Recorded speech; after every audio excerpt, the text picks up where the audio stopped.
કેટલા વાગ્યા મને જોવા દે તો? હે 12:30 વાગી ગયા? शाबाश बेटा, बहुत बढ़िया मुन्ना। એ ભાઈ ઊભો થા ને, તારા વાળ પરખાઈ હરખા કરી દે. 12:30 વાગી ગયા. આમ જો તો ખરી આ કોઈ ઉઠવાનું ટાણું છે તારું? હે અરે એ બતાવવા માટે નથી, બ્રશ કરવા માટે છે. ફટાફટ લઈને પછી બાથરૂમમાં જા, બ્રશ કરવા માંડ. વાહ ડાયો છોકરો છે, એમ તો કેવું કર્યું હો. वाह क्या सीन है, वाह क्या सीन है। પછી વાવી ગયો છું, બ્રશ કરીને ફ્રેશ થઈને એકદમ તૈયાર થઈ ગયો છું.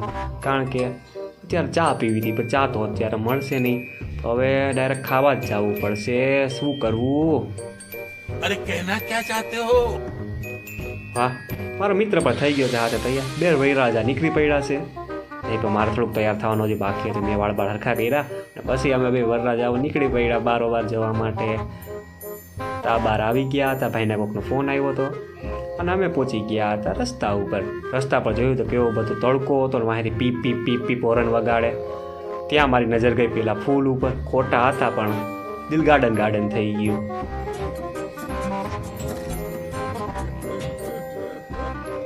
પછી ઈટા કીટા જોઈ, આગળ જોયું તો સાધનોની લાઈન હતી અને ઉપર કરતાં તડકો કે મારું કામ. તડકાએ મારો સીન વિખાને ગયો, થોડાક વાળ બાળ હરખા કરીને હું થઈ ગયો ચાલતો ચાલતો જોઈ રહ્યો હતો. ત્યાં આવી ગયો આપણી દુકાનો. મતલબ અમે અમારી મંજિલની થોડીક નજીક હતા. ત્યાં ચાલતા ચાલતા પહોંચી ગયા અમે અમારી મંજિલની બાજુમાં.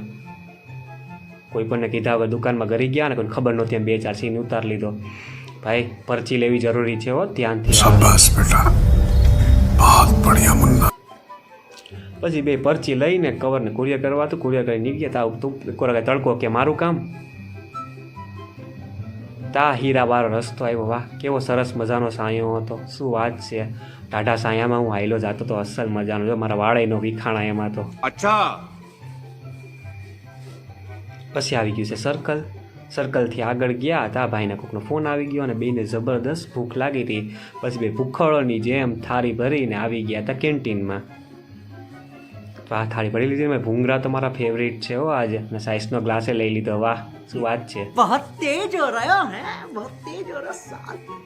પછી ભૂંગળા ખાઈને સાઈઝ બાઈસ પીને પાછા અમે અમારા રૂમ તરફ જતા હતા. પણ એક કોરા તડકો કે મારું કામ તો ઘરી પાછું ખૂબ જ થાકી ગયો હતો. હેલને એકાદ પેક પાણીનો મારી લીધો અને પછી ઘડીક વાર ગુડગુડિયા બોલાવી અને હું મારા રૂમ બાજુ હાઈ ગયો અને પહોંચી ગયો હું મારા રૂમમાં. શાંતિ તૈયાર ઠેક થયું કે હાઈશ.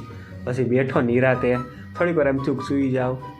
પછી યાદ આવ્યું નહીં મોટીમાં માથે જ છે, આજુબાજુ ફરિયાદ રાખે છે. પરીક્ષા આવે છે ભાઈ, પરીક્ષા વાંચવું પડશે. પણ એમાંય શું કરવું? યાર કંટાળો આવે છે. કેટલુંક વાંચવું યાર, આ રોજનું થઈ ગયું. હવે રોજ વાંચી વાંચીને મારો મગજ ગહાઈ જશે. તા થઈ પાણી પી લેવાય ને. પાણીના 2 ઘૂંટડા પછી પીધા પછી પાછી બોટલ મૂકી દીધી. અને બોટલ મૂકી તા યાદ આવ્યું હવાનું નાવાનું તો બાકી જ છે. પછી ભાઈ નીકળી ગયા નાવા તરફ. ચોપડાઓને આદરપૂર્વક રિસ્પેક્ટથી મૂકી દીધા સાઈડમાં. અને આ समझ रहे हो, समझ रहे हो, समझ रहे हो ना। ઊભો થઈ ગયો. પછી હું નાવા માટે મારી ડોલ ગોતતો હતો. ક્યાંય ગઈ? હા અહીં ગેલેરીમાં છુપાઈને બેઠી હતી, અહીંયા રહી. પછી હું થઈ ગયો નાવા માટે તૈયાર. ખંભા પર ટુવાલ ને હાથમાં ડોલ લઈને નીકળી પડ્યો બાથરૂમની તરફ. કિધર ચલા મેં ઉધર ચલા, નહાને મેરે કિધર ચલા. ફિર તૈયાર થઈને હું આવી ગયો. લાગુ ને એકદમ વરરાજે એવો. વાહ ચાલ ચાલ હવે જાન લઈને જવાનું જ છે. ये चुप है। પછી નીકળી ગયો બહાર. તા ચા પીવાની થોડીક ઈચ્છા થઈ એટલામાં આપણે એક સરસ મજાનું મસ્ત દ્રશ્ય દેખાય. તા આપણે આવી ગયા ચાની દુકાન ઉપર. एहे रहा नहीं जाता, तड़प ही ऐसी है ना। नहीं नहीं सुके सुके सुके। વાહ 2-4 ચુસ્કી ભરી લીધી ચાની. શું વાત છે, મસ્ત નથી. પછી ચા પીને હું આગળ નીકળી ગયો. તો આગળ નીકળી ગયો ત્યાં મને મારો ભાઈબંધ મળી ગયો. હે એ પણ શું વાત છે. એટીકેટીમાં ક્યાં ગયો તો એકલો એકલો ફરી એવો મને લીધા વગર? હે કીધું નહીં. પછી બે ભૂખડોની જેમ આવી ગયા હતા. ખાવા માટે ભરી લીધી છે 2 થાળી. પણ એક વાત હતું કે આજે યાર મારા ફેવરિટ ભૂંગળા હતા નહીં. તો સાઈઝનો ગ્લાસ તો લઈ જ લીધો આપણે. ओ भाई मारो मुझे, मारो मारो मुझे, मारो मारो। नहीं ये मजाक हो रहा है, एक सेकंड यार मजाक हो रहा है। પછી ખાવાનું પેટમાં ઠૂસીને ખાધું ને ખાઈ ખબોડી ને બે ભાઈબંધ પાછા રૂમ બાજુ નીકળી પડ્યા. વાહ કેવો ખુશ હતો આજ બહાર જઈને. જોતો એટીકેટીમાં પછી આવી ગયો હું મારા રૂમ ઉપર. રૂમ આપવા આવીને મને થોડીક શાંતિ થઈ. થોડીક વાર બેઠો, થોડુંક શાંતિથી વિચાર્યું. તા યાદ આવ્યું કે હા પરીક્ષા છે, વાંચવું પડે છે, નગર ભાઈ દાંડિયા ઉડી જાય. દાંડિયા ન ઉડે એ માટે દાંડિયાને જેમ મગજને ઠોકીને આપણે ગીલી દાંડિયા બેસી ગયા છે વાંચવા. પણ શું કરું, વાંચવામાં મગજ કેટલુંક દોડાવું, કેટલુંક વાંચવું.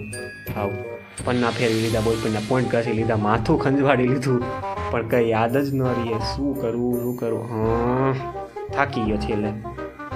પછી શું કરું, પછી એમ વિચાર આવ્યો કે ભાઈ મારે તો વાંચવાનું છે, હું તો વાંચું, તમે શું કામ ઉજાગરો કરો મારી પાસે, તમે હોઈ જાઓ ને. અરે કેની રાહ છે ભાઈ, જાઓ ને, ખબર નથી પડતી વાંચવું, મને ડિસ્ટર્બ થાય છે અહીંયા. અચ્છા એવું છે. બસ ભાઈ આજનો વિડીયો આપણો આટલો જ છે. Thanks for watching. બાય.